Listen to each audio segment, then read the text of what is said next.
Lock వేసుకుంటే పగలగొట్టి మేము పోయి బయటికి తెచ్చినామంటారంట. మా పాప అంత పిరికిదే కాదు అసలు, అటు చేసుకుంటేదే కాదు ఆ పాప. 9th క్లాస్ పాప అంత చేసుకోవాల్సిన అవసరం ఏముందినా? అదే మాకు విషయం ఉదయం తెలిసింది, తెలుసని వెళ్ళిపోయినారు హాస్పిటల్కు. మా ఆయన మురళీమోహన్ హాస్పిటల్కు. వీళ్ళని లోపలికి కూడా రానిలేదంట, పాపను బయట పెట్టినారు.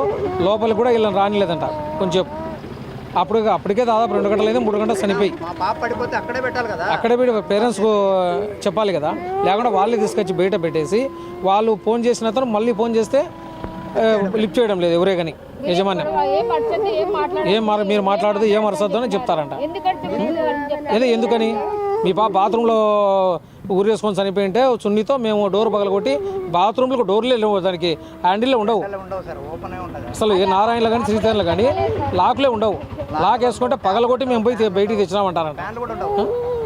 వాళ్ళు మళ్ళీ ఫోన్ చేస్తే ముందు ఫోన్ చేస్తే అందరూ ఫోన్ ఎత్తడం లేదు అసలు. మా పాప అంత పిరికిదే కాదు అసలు, అటు చేసుకుంటేదే కాదు ఆ పాప. 9th క్లాస్ పాప అంత చేసుకోవాల్సిన అవసరం ఏముందినా?